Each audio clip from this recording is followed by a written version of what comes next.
Hello, everybody, and welcome to the Elseworlds Exchange. I am Sal, and I'm joined today by the illustrious and incredible and Eisner Award-winning creator, Chip Zdarsky. Thank you so much for being here, man. Hey, thanks for having me. My pleasure. So, how's it going?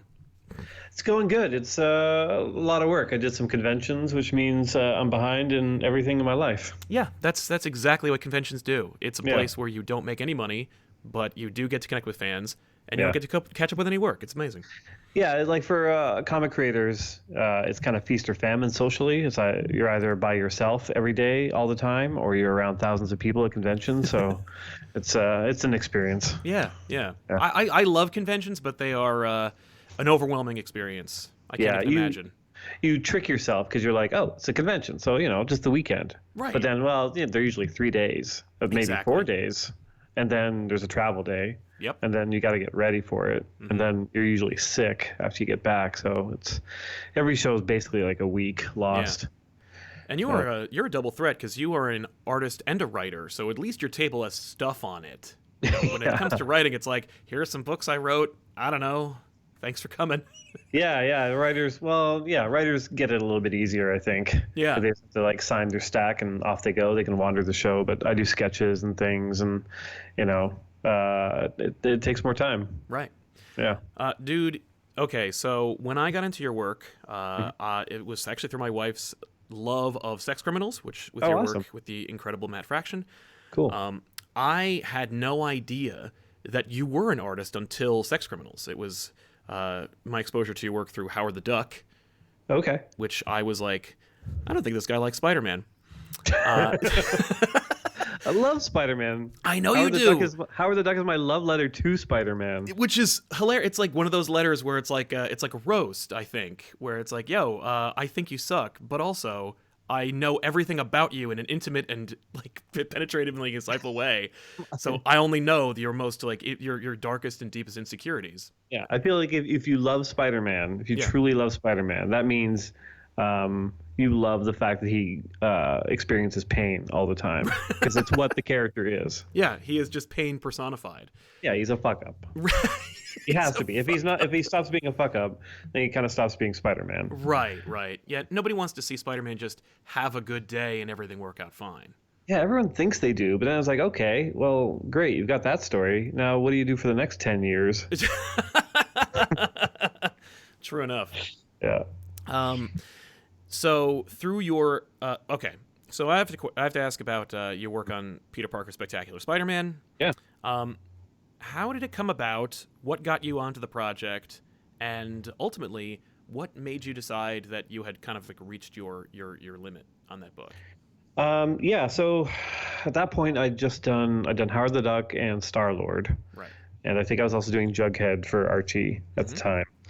And Marvel kept kind of pitching me on books, like asking me to write pitches on various titles, and I kept saying no.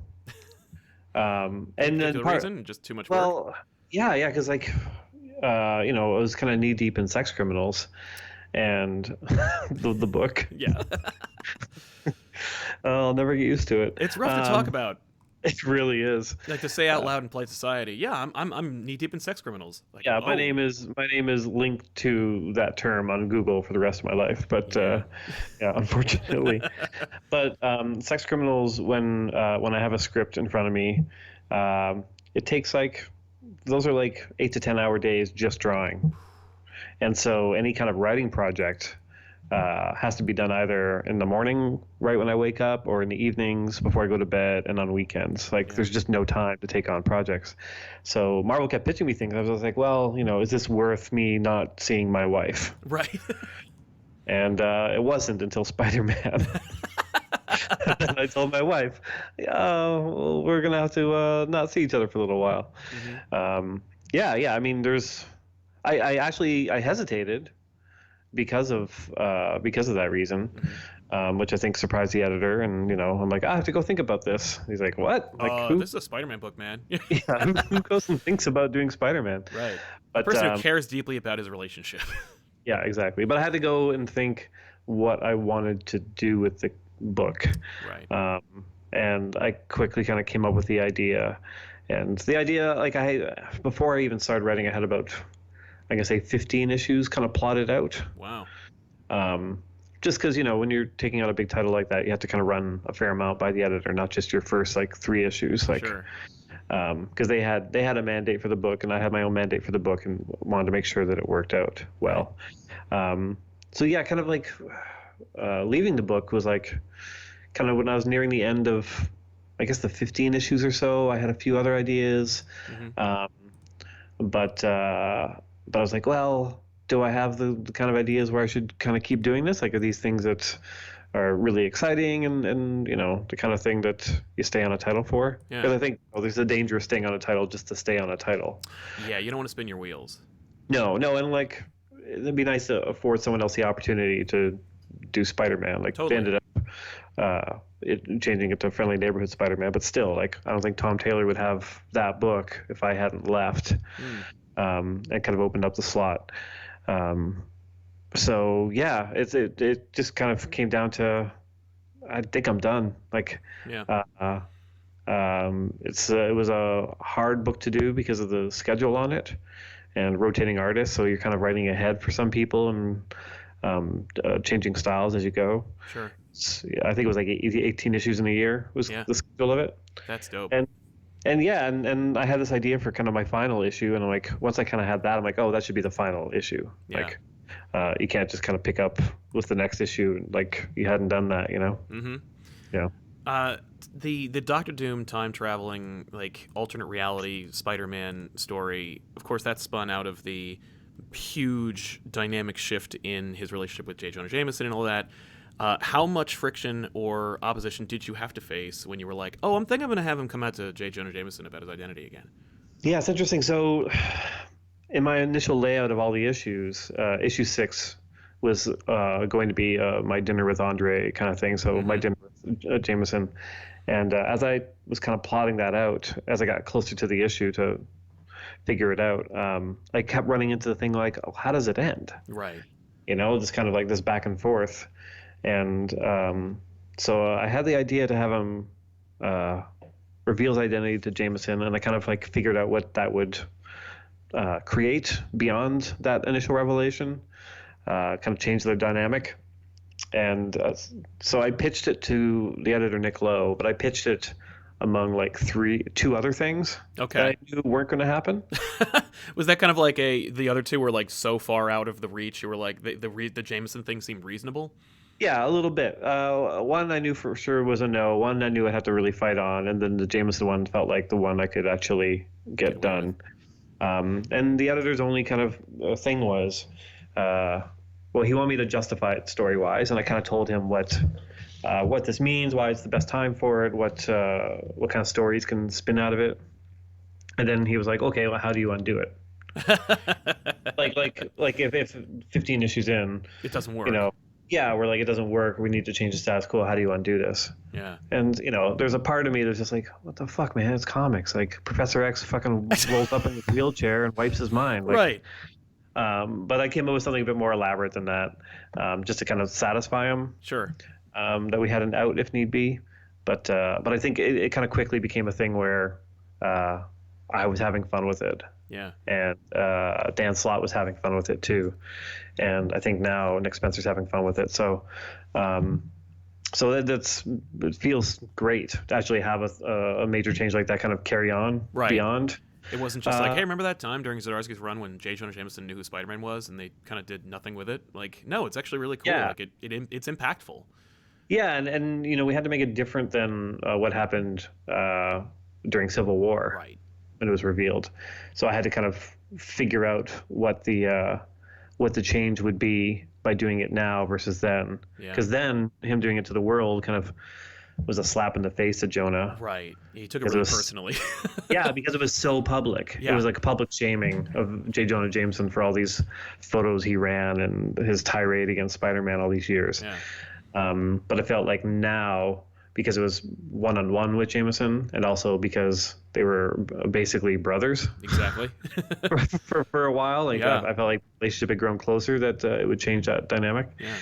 But it was super fun to do. I do miss the book, but I also kind of recognize that, like, well, maybe something else to come along. And then Spider-Man Life Story was a thing that I was pitching, and Yeah. that got picked up. So Uh, that helps. I really want to talk about Life Story, but before I do, Yep. you hit on a couple of things. They're just kind of like really, really interesting stuff, like inside baseball. And I won't put you to the coals about like anything particularly, but like when you're pitching for Marvel, Mhm. do you usually have to add an addendum that's like, and how do we undo that? No, I mean every editor's different, Okay. and every character's different. Like Spider-Man's such a, he's their flagship character. You So have to have a contingency plan for that character. yeah, I'm sure. Like when Tom King pitched Batman and Catwoman and the whole marriage stuff, like I'm sure that went up the chain. That's true. He Right, had to but get approval from a lot of people to have something like that happen. right, but changing Speedball to Penance, they're probably like, how do we put the genie back in the bottle? Like they probably just Yeah, didn't care. They were like, no, yeah, whatever. If somebody really 100%. desperately needs Speedball back, we'll fix it. Yeah, every character is different. Like I did Howard the Duck, and you can do whatever you want with Right. Howard the Duck. Like there's no issue there. It seemed like you had a blast doing that book, and that Oh like there God, was yeah. unfettered access. Yeah. Do you think? I mean, because here's the thing with Howard the Duck, like that character always had like a nice cult following, but like thanks to your influence, I think it became a lot more recognizable. I mean, everybody blames the gun cameo, but I feel like that was a blink and you'll miss it kind of moment, as opposed to the actual cultural impact that Howard the Duck did actually have on the comic book landscape. Yeah, it's interesting because the cameo in Guardians is why I got the book. Really? Like if it wasn't for that, I probably wouldn't be working for Marvel. No shit. Because the editor, Will Moss, called me like I think a week after Guardians had come out, and he was like, "Hey, have you seen the new Guardians movie?" I'm like, "Yeah."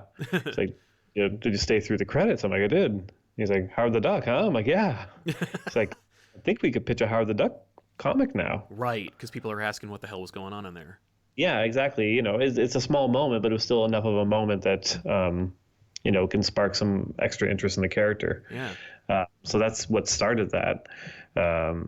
Yeah, I had so much fun with that book. Do you It was- think? Oh, sorry. I don't know. I was just gonna say it's just bonkers, like just kind of getting to do whatever you want, and Right. Because it's kind of a comedy outside of things book. I just kept throwing characters in Yeah. that I wanted to write, thinking that this would be the only book I'd ever do for Marvel. So I kind of wanted to make the most of it. Yeah, totally. Well, it doesn't look like you're just throwing everything at the wall and seeing what sticks. It feels like an actual like cohesive like pitch. Yeah. It started off not as much that like we were kind of like jumping through hoops a little bit to kind of satisfy people above us. Sure. But then like once I kind of clicked with what the full story was going to be, then we could kind of work towards it.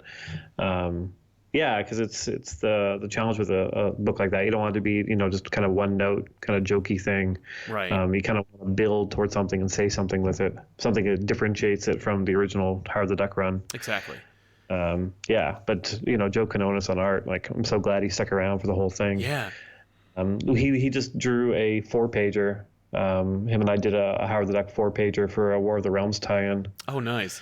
With Rico Renzi on coloring, and yeah, it was awesome just to see him draw that duck again. Do you think there would be a Howard the Duck cartoon show in the works if there weren't a Zdarsky Howard the Duck book? Because I don't think so. Because I feel like his cameo in the movie inspired the book, but then Yeah.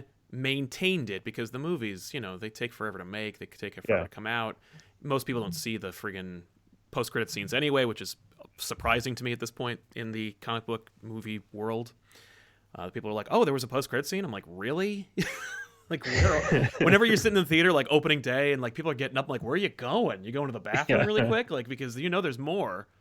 Yeah.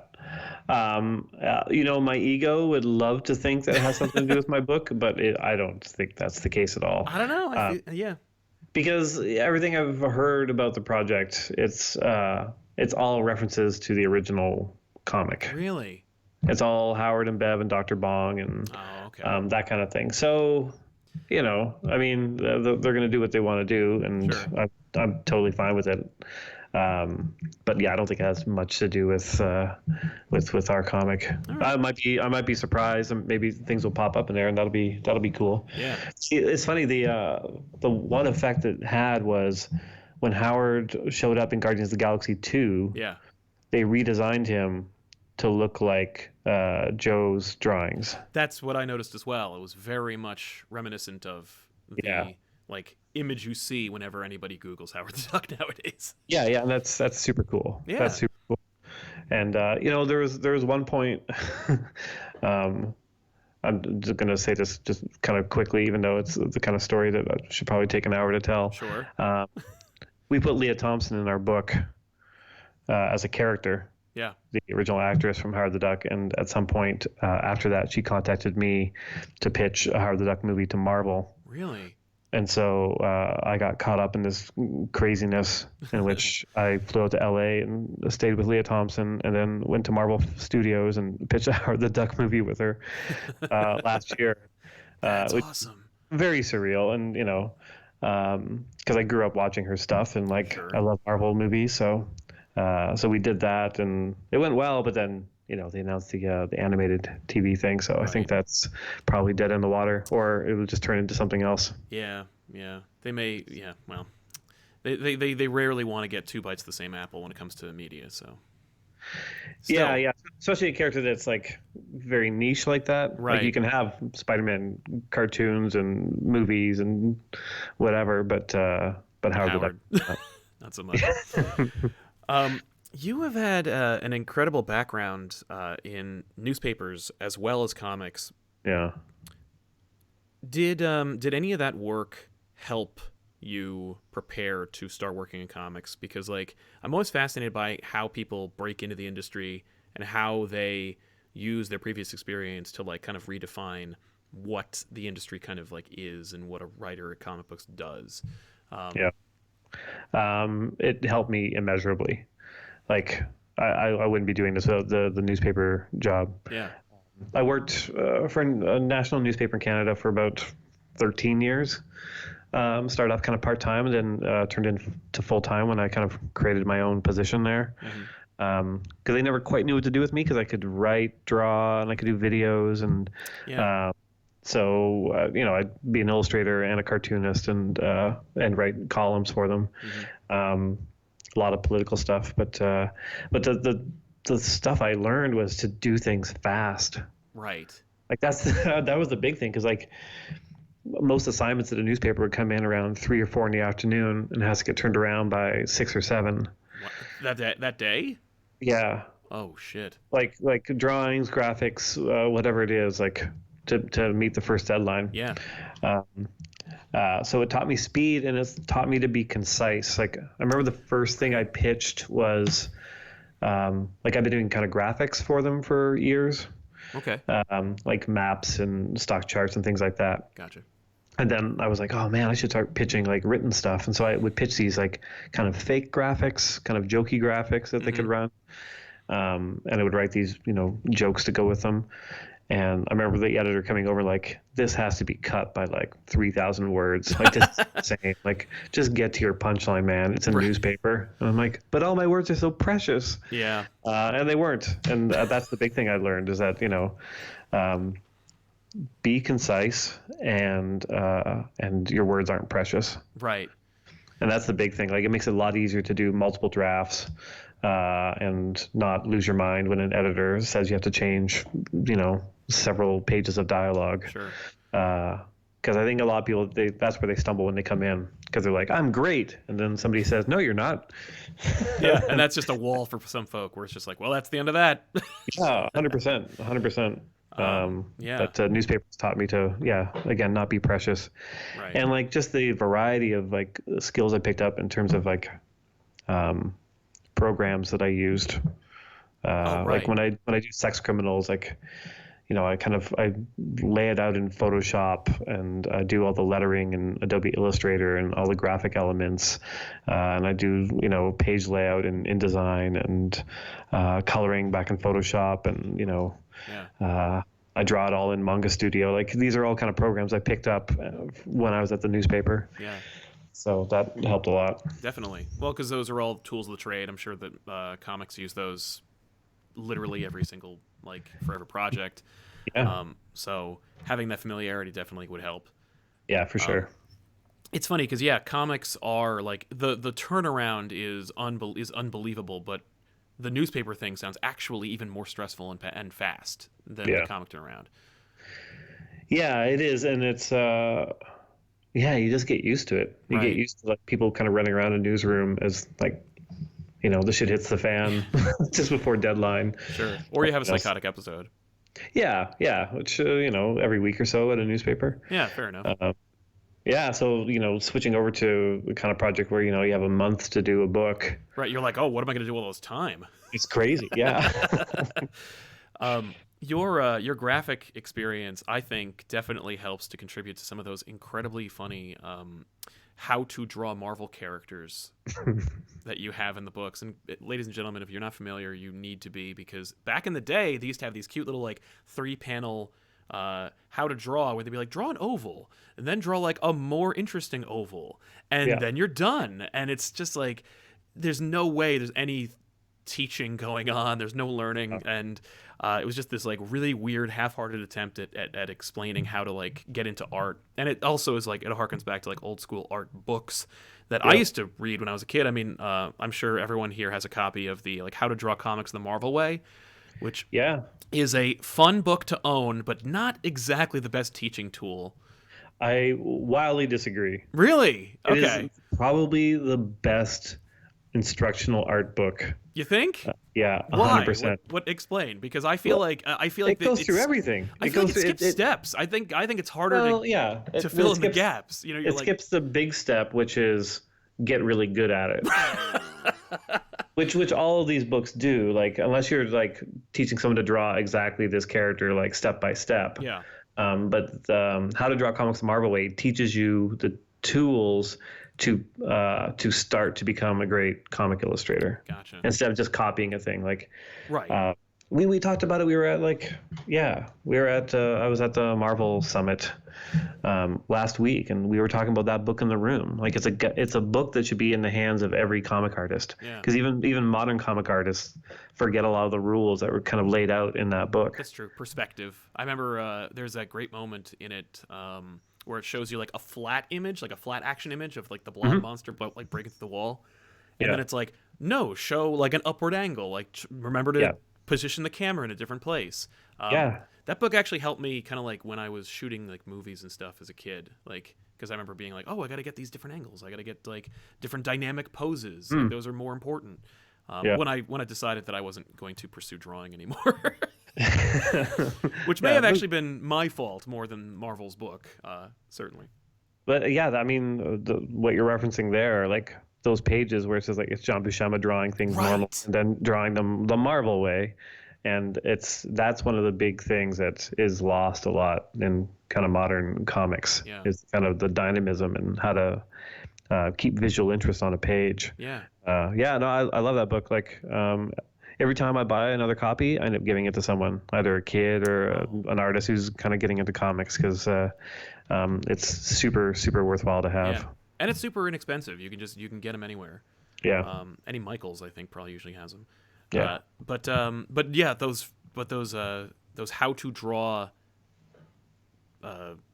headshots. The covers, yeah. The covers, they're so funny, and Thanks. they harken back to that era, and it's like it has that great translatability where it's like if you're an old school comic fan, you're like, oh, I remember this, and it's great, like send up with that trope, and if you don't know it or if you have no experience with it, it's just a fresh new joke. And it's very much, it's probably the closest I've come to doing my newspaper job for the comics. And that's what I was gonna say. Like, it seems like you have like it's connected to your experience working in newspapers. They were fast. Like, I had to do them all within a couple of weeks. Yeah. And it was just the kind of joke thing that we would do in the newspaper all the time. Like, the paper I worked at was like super fun, and it kind of felt more like a student newspaper than a national newspaper. Sure. Where we were just trying to figure out dumb ways to entertain the readers. I had like oh, sorry, go ahead. I was just gonna say I had an advice column. Yeah. They gave me an advice column called "Extremely Bad Advice," where I would answer readers' emails with terrible advice, Right. accompanied by airline-style illustrations. And the fact that I managed to do that for like 6-7 years of my run was like insane. Yeah. Well, you definitely have a significantly strong humor background. Have you ever had any other experience in comedy, stand-up, that kind of thing, or is it all been behind the scenes? Like you kind of like attach it to your art. When I was younger, I would do videos. Me and my buddies did like kind of faux documentaries. My first comedy writing gig is I'm trying to remember which was which. You have Bazooka Joe there in the States? Yeah, we got Bazooka Joe. Yeah, so we the Canadian version is Pud. He's essentially Bazooka Joe, and it comes with like double bubble gum. Right. Yeah. And I got a job. Me and a buddy got a job writing those strips. Those which strips is like are so death. Like it's like yeah. I remember getting Bazooka Joe, opening him up, looking at this dude in a turtleneck and being like, what the hell is this even trying to do? Like Well, yeah. So a buddy of mine was like contacted to become the illustrator of those comics and to redesign the characters, and he needed modern gags. audience. Yeah. Give a skateboard or whatever, and like he contacted me and my friend to write the gags for it, and like we had such a blast. And I never saw any of them in print, so I don't know how many actually got through. But I remember one, it was just like Pud and the gang. They were just like standing around the street, and like Pud was just like smelling his shirt, and he said, "You ever notice we all smell like gum?" All right, that's actually kind of that's cheeky and fun. That's a genuine and funny joke. I feel like it's the only possible good joke you can have. I can imagine the double bubble people being like, "This is too esoteric for children. I can't imagine this really connecting." Yeah, fair, 100% fair. That's still gold. Well, because I get like weird little writing jobs here and there, and not a lot of in front of camera. I was a host of a sketch show for CBC. Oh. That friends were pitching, and that was a little nerve-wracking because I had to actually learn lines. Sure. But it never got picked up past the pilot, so probably for the best.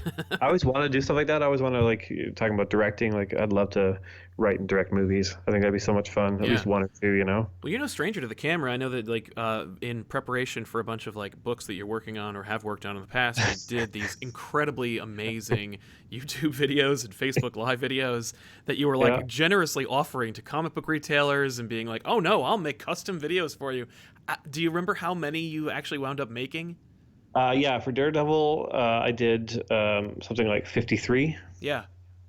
And I did them all in one afternoon. Like I just did them back to back. I'm just like, I didn't start over on any of them. I'm just like, no, it's that's what it is. Not to put a 2 point on it, but it's kind of obvious. But it's but there's but that's like that part of it is so it's so genuine and fun. And like what I seem to notice as a trend in the comic book industry is like everyone's kind of trying to do something that no one's ever done before.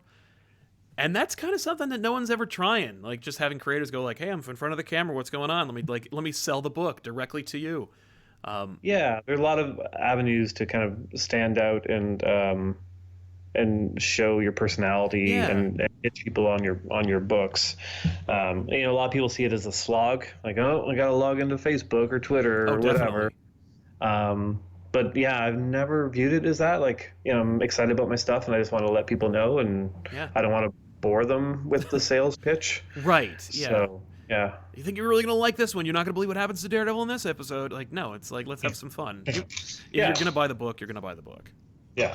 Yeah, exactly. But those are great. I that actually got you on my radar in a big bad way. Usually I was just kind of like, this dude's awesome, I want to read his shit. But then when I saw you making videos, I'm like, oh, okay, he might actually want to come on the show. Because he has a familiarity. Because like there are some creators that I've been desperate to talk to, and they're like, oh, I don't do social media, I don't do Skype, I don't do like any of that. Like, if you want to talk at the convention, I might go to 2 of them this year. Yeah. And I'm like, right on, okay. Like, and there's something to be said for that too. Like, just scarcity. The work speaks for itself. Absolutely. Especially people who've stopped or haven't worked in the industry in a long time, or only do like very specific niche projects. They're kind of like, hey, come to me. I'm good. I don't need to go out there. My days of hustling are over. Yeah. If you're financially comfortable and you're just like, you've got your audience and fine. Yeah. Yeah. But no, those videos are great. Thanks. It's cool. Like I think just your artistic background and being like, I want to do like you do all these different things, lends you to the versatility that we're talking about. Before we jump into the next thing, I wanted to mention that just as on a personal note, Marvel 2-in-1 might have been one of the most Marvel comics I've ever read in modern times. Wow. Your run on Marvel 2-in-1, which was of course a predecessor, though inadvertently to Yeah. the return of the Fantastic Four. As I understand it, you had no idea they were coming back when you were No, working but on it. I found out very quickly. Oh, Like, okay. I Like you were think, working on it, and they're like, "Hey, whoa, whoa, whoa, stop." well, basically, yeah, I'd gone to one of the retreats, and I got pulled aside by my editor and the assistant editor, and they kind of like they closed the door to the office, which I thought meant I was being fired. Sure. And they were like, nobody outside this room except for like three people know, but the FF are coming back. I'm like, what? That's Why am I like doing this book, guys? well, no, as a fan, I'm just like I'm super excited. I'm like that's Yeah. amazing. But then I'm like, well, what's going on? And then they're like, well, Dan's gonna be writing it, and I'm like, okay, well, I need to figure out how that works with what I'm doing right now. Yeah. And so I think the next day we had like a bit of a sidebar from the main retreat in which I got in a room with Dan and the editors, and he kind of laid out his plans, which is always fun. Like if you ever get a chance to have Dan Slott talk through a Fantastic Four story with you, he does Sure. like the Ben Grimm voice. Oh, yeah. He does. I've actually talked to him just at cons. And Yeah. like his predilection for voices is incredible, Yeah. and especially if you have a good ear for it, you can be like, I think I know where that's from. Like his J. Jonah Jameson is from the 1960 cartoon show. Yeah. Yeah, and his Ben Grimm is fantastic. It's awesome. So like he regaled me with what he was doing. I'm like, oh, this is exciting, and now you've ruined the book for me, like as a Right. reader, which is one of the downsides I find to working for Marvel. Sure. Is the fact that like all these stories are spoiled for me now. Yeah. But yeah, after he laid out what he was going to be doing, and they knew the month it was coming back and how it would line up with 2-in-1, I basically had Dan and Tom and Alana, the editors, kind of work with me to kind of figure out, okay, well, what of mine has to change now to line up, and there'll be a bit of overlap, but because I was already well on my way, I think I'd written 7 issues at that point. Okay. Oh wow, you were really well. You were deep in there. Yeah. So we had to like figure out how this is going to work. Yeah. Yeah. Oh man, but like that with like Doom merging with Galactus, the alternate was so much reality fun. is like so great, and just but it's incredible how you balanced the high flying like cosmic epic nature of the Fantastic Four, infused it with like the lifeblood of the Marvel universe, but you still get books like that flashback issue where it's Ben and Reed back Yeah. at school. And Yeah. I'm like, holy shit! Like this guy isn't just like funny; he gets it, and it's No, like thanks. it's kind of remarkable, especially during that time. And I think it was a big breath of fresh air for a lot of people who were reading Marvel at that time, where they're like, okay, I think I see where they're going with this, and it's pretty friggin' dope. It was insanely fun. Yeah. Like, I love Ben and Johnny so much as characters. Yeah, And to kind of get to tell that story with them and just go as big and wild as possible. right. Yeah, so much fun. And having Jim Chung do 3 of those issues, Oh, yeah. 1, 2, and 6, like, God, he nailed it. Yeah. Like the emotion that comes out of that guy's pencil is unbelievable. No, it's true. I love. Yeah, but I did love Sheedy's work. Is that how I Oh pronounce it? God, yeah. I'm assuming it's a Skeety. Skeety, Valerio thank you. Skeety? That actually helps me out in a big bad way because I've been saying his name is Shitty the entire time. It might be. I don't know for sure. I'm always assuming the C and the H. I'll go with Skeety though. Are That hard. sounds much easier to say out loud. He's so great. Like Right? I was really worried because it's like, okay, we have Jim Chung for 2 issues, and then I had to write the script for issue 6, so he could start drawing that, and then we were going to get somebody else to do 3, 4, and 5. I was like, well, no one will be as good as Jim Chung, but Valerio's just like unreal. Right. He's so fun. Yeah, and no matter what crazy thing you threw at him, he could just design the hell out of it. Yeah. He's awesome. No, And it's then true. Dan stole him for Iron Man. Right. Exactly. Fucking Dan Slott. Yeah. He's doing a good job though. I gotta say, his work Yeah. his work, no matter what book he's on, is just unparalleled.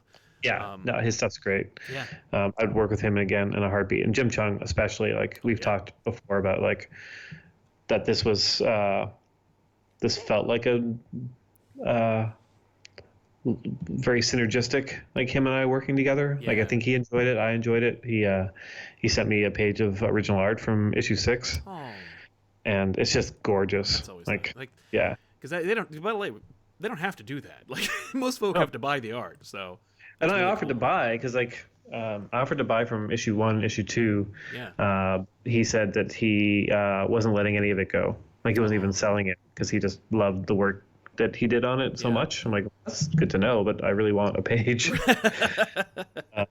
Yeah, yeah, and he sent me the first page of issue 6 with Reed and Doom talking, and Oh, that's it's cool. awesome. That's a great page.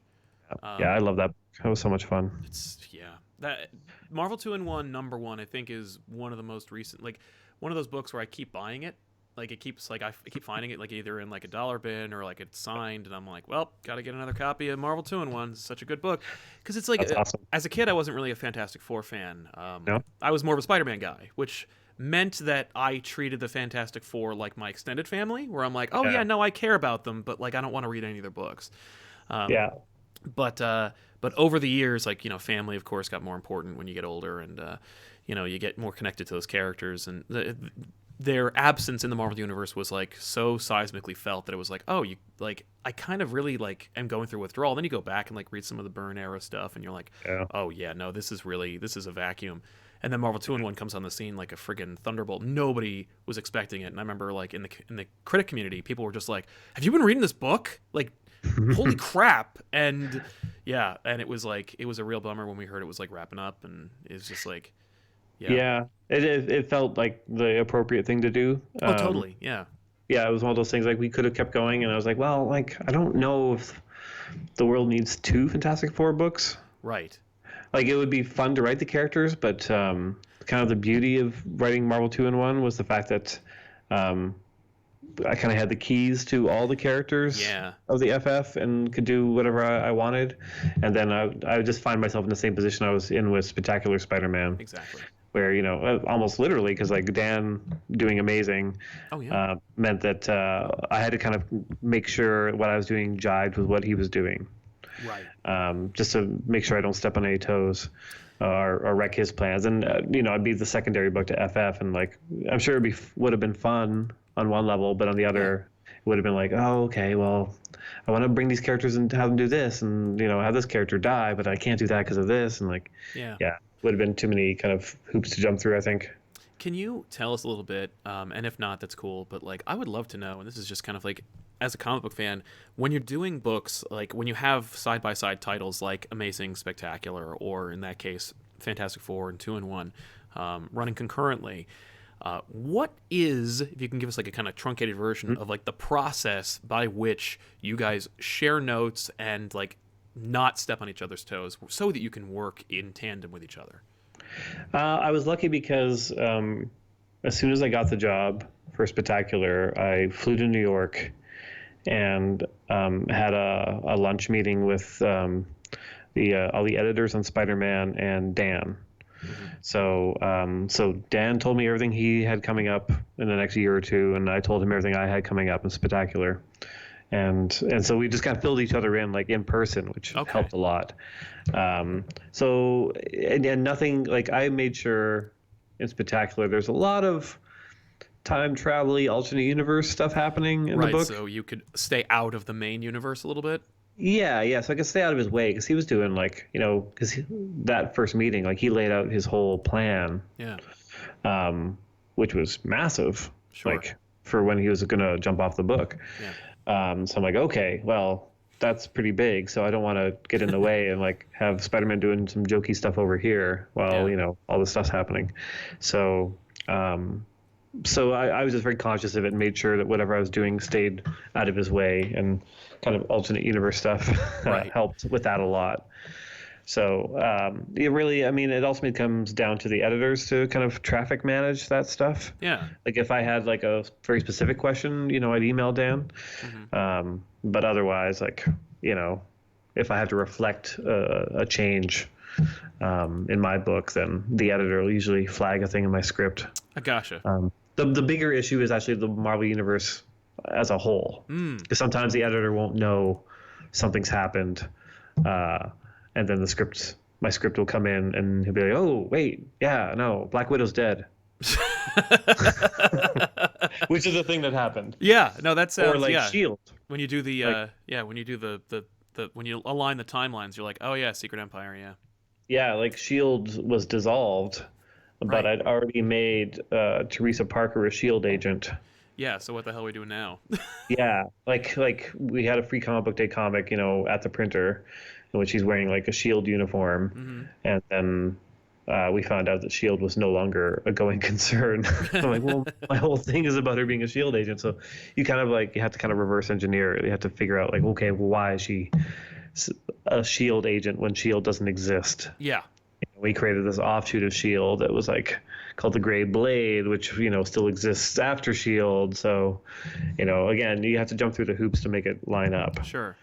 which is fine. Like that's kind of part of the deal when you work at Marvel or Oh, DC. Is totally, like yeah. you both benefit from, and you have to kind of deal with continuity. Gotcha. Yeah. Life Story is something else. Can It's a you great quote. I can put that on the book. Life Story is something else. Yeah, please, right on the front. Something else. It's something else. Well, when it comes to continuity and everything, because it's Yeah. something else. Can you talk before we get into like the nitty gritty and I talk about how much that book is awesome? Where did that idea come from, and what was the process like to try and sell it?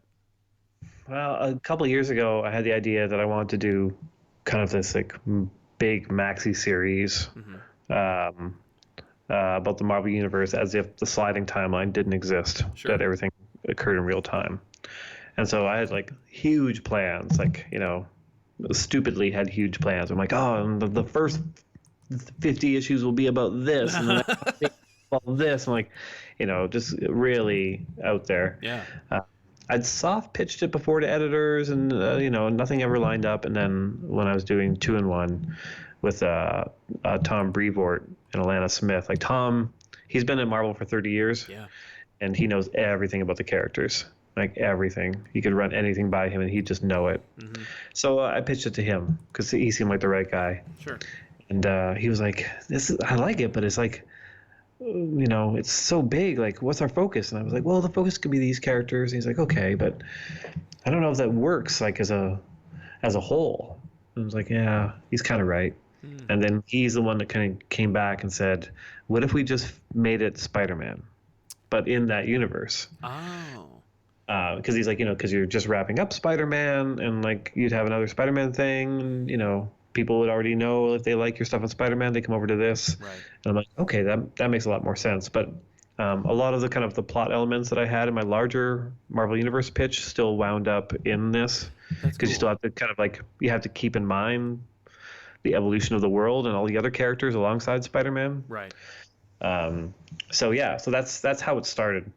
And my only regret is I should have just pitched the 1960s as a miniseries and then done the 1970s as a miniseries in the 80s, because like it's a real puzzle piece to, they gave me extra pages for each issue. I got like 30 pagers Yeah. for all 6, and it's such a puzzle piece to like kind of hit the major points you want to hit, And then jump 10 years. yeah, within the time jump, and also narratives for the characters actually work Yeah. from decade to decade. Sure. Yeah, it's hugely challenging. I reread all of Amazing Spider-Man just to prepare for it, and Nice. yeah, it's funny because they were like, oh, this is doing well, we should do another one. I'm like, oh my god, like I never thought I'd hit the day where the idea of reading hundreds of comics would feel like work. it would feel like work. I'm like, oh, I don't know if I'd have the time to devote to another project like this. Yeah. Well, Spider-Man Life Story. This book is friggin' cool, and there's only one issue out right now. Yeah. A 6-issue miniseries in which we basically say, what if the Marvel timeline just kept going? What if there was no St. Elsewhere, like Franklin Richards reboot timeline, whatever? Who knows what their justification is. The interesting thing is like issue 1, because in the 60s, time moved in real time in the comics.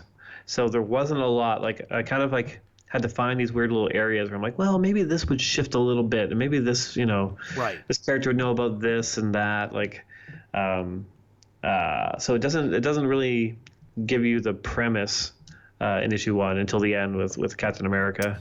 Yeah. But issue 2 is just like off the rails. Oh yeah, I can't wait, man. Because like the first issue. By the way, I'm trying to pin this down. Is Bagley drawing all of it? Yes. Okay. Yes. Good, because I was like, at first I was under the impression that like it was different artists for different decades. But the first issue with Bagley's art is like everything you loved about Ultimate Spider-Man, but better. Like Bagley just keeps reinventing himself, and he keeps like just adding to the stuff you love about what he does. Yeah, he's a workhorse. Like I've never seen anything like it. Like I've got anxiety over the speed at which the pages come in and how finished they are. Right. Like his pencils are tight. I'm like, how are they so tight? Like nothing makes sense about this guy. Yeah, no. Yeah, he's pretty incredible. But that book, so you got this incredible story that like seems like it's going to be a private kind of like we're going to look at it only at Peter Parker, and everybody else comes up with this framework. Yeah, like like I said, you still have to touch upon other people. Like, it's bonkers. Like I'm very curious what people are going to think of issue 2. Issue 2, I think, is when it's really going to crystallize for people like what this series is going to be. Yeah, his life is quite different in issue 2 from what the comics depicted it. Sure. Because that's when it kicks in. That's when everyone actually starts aging, really. Gotcha. In Marvel Universe. So it's funny because everything diverges so much as you kind of keep going. Like I've just written the final issue, and because Peter Parker's like 72 in it, and all the other characters have aged and stuff, like the world is quite different by the time the further away you get from the Genesis, you know. If I can ask a more generic kind of like answered question with respect to the series, what is your favorite decade of this series, and which decade do you think the fans are going to love the most? Okay, well, this is interesting because when I got to issue 3, which is the 80s, that's kind of my entry point into comics. Sure. So especially Spider-Man. And so I was hitting all these kind of major beats of Spider-Man's life, and I'm just like, oh my God, like, I couldn't tell if I was trying to squeeze in all this stuff because I grew up reading them or because they were actually important. Right. They were important to you, so. Yeah. So, I had to pull back a little bit and go, whoa, do we need a hobgoblin in here? Like, is that actually a thing? Yeah. So I had to be very careful that I wasn't just doing this from an emotional point. Yeah. But I also realized when I was working on the issue, I'm just like, oh my God, like, this is like not even the halfway point. Yeah. Like, there's still like 30 more years. Right. Like, it just clicked for me that I am so old. Right. Like, all this stuff feels like, because it's still kind of fresh in my mind, the stuff, I grew up reading. Yeah. And to know that between now and back then is a longer period of time than between then and the origins of Spider-Man. Yeah. Like, it's just kind of, it broke me a little bit. Sure. That's a great quote, too. Life story will make you feel old. It really will. Will remind you how old you are. That's really it. Yeah. So, I mean, on a personal level, that issue, the 80s issue, kind of really strikes a chord with me. But, man, like, I had an argument with my editor. Not an argument, but a disagreement. Sure. Because when we hit issue 4, it's the 90s. Yeah. And I'm like, okay. And I gave him my pitch. And, it's clones. Sure. And he's like, I lived through that. I can't. Right. We just can't do this. You have to avoid the clones. Because he was working at Marvel during that whole thing. Yeah. Which sounded like a very stressful time to be working at Marvel. I can't even imagine. And so I had to really convince him, and I'm like, let me write up the issue summary and I'll send it to you. Yeah. And when I did, he's like, oh, that's great. Okay. That's great. I'm like, okay, good. So like that felt like an important issue in terms of like the victory of like being able to tell like a clone saga story that isn't convoluted. Mm-hmm. Well, it's only one issue. Yeah, it can't be convoluted, and the fact that the editor who like lived through it and had to like work on those books, happy with it. That felt like an important one. It's good to know there's people at Marvel that work there that still remember it, so they can try and keep it from happening again. Because like Yeah. the kind of shit you got to be like, there needs to be like an old guard that's there, like a vizier that's like, don't do it again. That is Tom Brevoort. That man, I feel so bad for him because he's lived through what 3 more Clone Sagas since the other one, and he's. True. And every time I'm sure he's like, it's an uphill battle. He's like, you got to make sure you have an ending ready to go. Yeah. Yeah. Because I can't go through 3 years of this. No. Woof. Oh my god, I can't even imagine. Like I was reading like the history of that, and like by the end of the Clone Saga, nobody working on the books were from the original group of people who worked on the books. Right. Like it had passed through so many hands and like variations Yeah. that. No, they were just like, I don't know. I mean, like, but that was kind of like the modus operandi over there back then. It felt like that, where they were just like, I don't know, what do you think? Like literally, I mean, if you were buying comics back then, particularly Marvel books, you might have picked up an issue where there's like a survey card inside that was like, would you like to see Rogue and Gambit get married? Would you like to see Spider-Man and Mary Jane get a divorce? Would you like to see Sabretooth become a superhero? And I'm like, dude, I don't fucking know. Why don't you make these decisions? I'm 11. Yeah. Like, I don't know. I thought you people had this on lockdown. Yeah. Nope. Just ask them.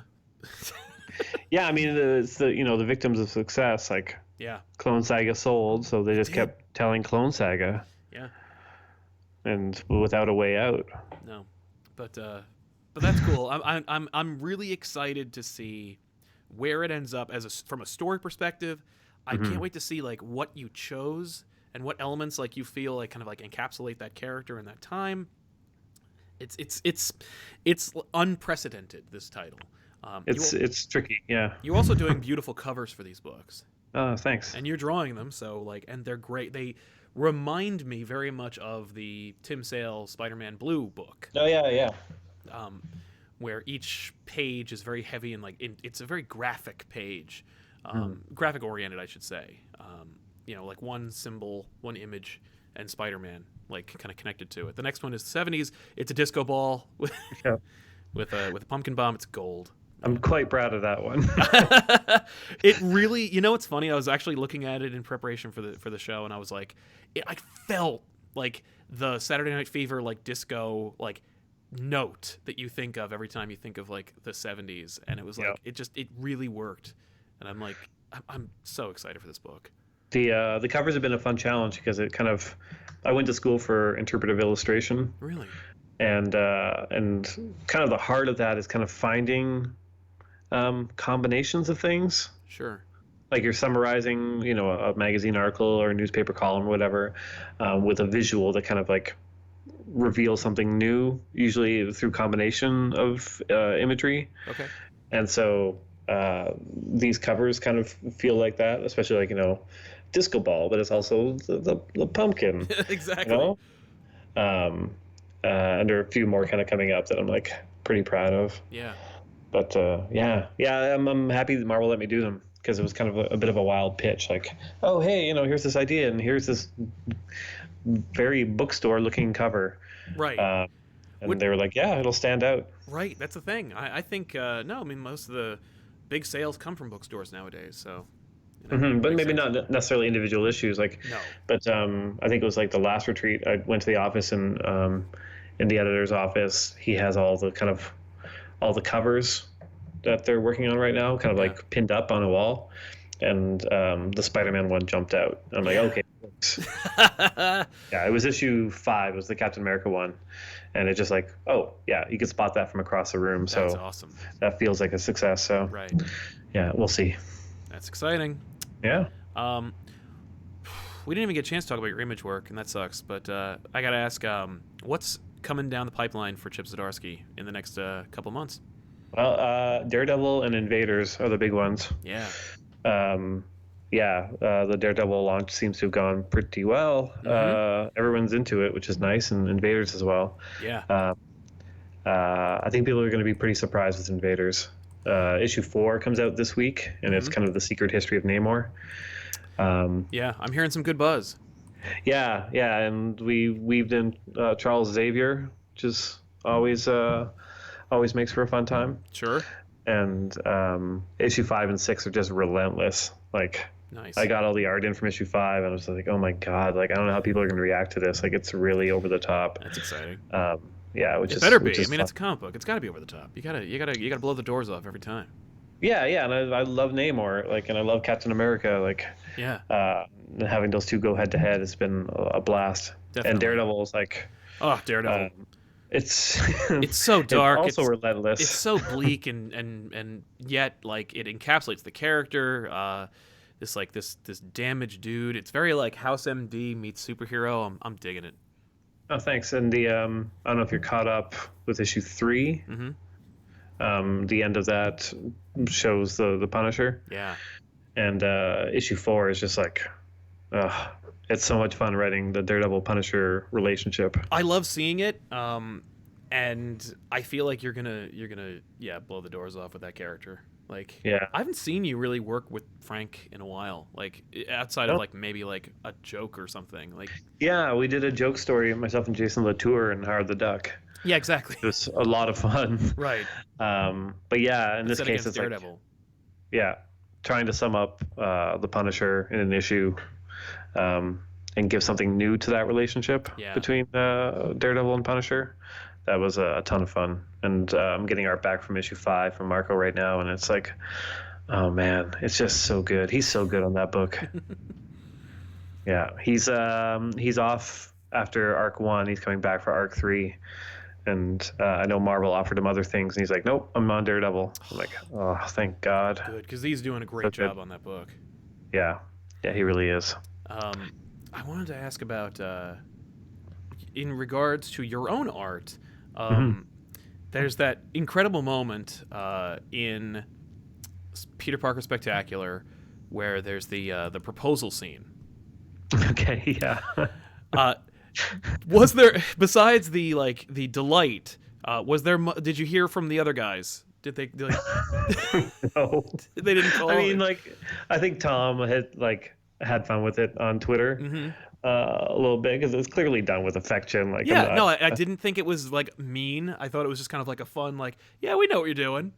Yeah. It was one of those things where like, because that was in issue 300 of Spectacular, and we had like enough space for like an 8-page backup, and the editor was like, oh, we can get Goran Parlov on it. I'm like, oh my God, he's amazing. Like, what does he want to draw? He's like, he wants to draw Black Cat. I'm like, no problem. And then I just started thinking about like all the hullabaloo around the proposal for Batman and Catwoman. I'm like, oh, we should totally just reverse that. Such a Spider-Man move. Yeah. It was a great moment, and I know the community was like, they really appreciated it and thought it was funny. And I just was, just as a fan, I'm like, did they treat it with as much fun and as you did? Like, I mean, Tom for sure. I have no idea about anyone above Tom. Oh, sure, no, yeah. I don't. I don't comment, but yeah, they probably wouldn't. I don't know if I'm getting any offers from DC anytime soon. Let's just say that. Yeah, that's fair. I mean, no, I think that talent recognizes talent. I think that you can negotiate your own rate, whatever. Oh yeah, sure. But no, it's been a pleasure talking to you, man. Thank you so much for sitting down and talking with us, and I'm looking forward to seeing what else you got down the pipeline. You are relentless. Your work is unparalleled, and it speaks for itself. But I will continue to do so for the next run of your career. I'm looking forward to seeing where it comes and goes. Oh, thanks, man. And by the way, ladies and gentlemen, what was it? Sex Criminals is an incredible series. I don't want to discount it because it's like, this is such a great book, and it's indie. So yeah, it's coming back. I just got the script for issue 26. Yeah, and this is it, right? Like, it's like 31 issues. Yeah, 31, and we're out. So if you haven't checked it out, the premise is hilarious, but the story is sweet and beautiful. You got to check it out. Thanks. This is Chip Zdarsky. Thanks so much for being here, man. And where else can they find your amazing, hilarious daily entertainment besides comics? On the internet, probably. Mm-hmm. You're over on Twitter? Yeah. At Zdarsky, check him out. Yeah, if you find me, you find me. If you don't, you're not missing much. He is very modest as much as he is talented. Check him out, everybody. We'll see you guys next time here on another episode of Elseworlds Exchange. So long, and thanks for watching. Bye.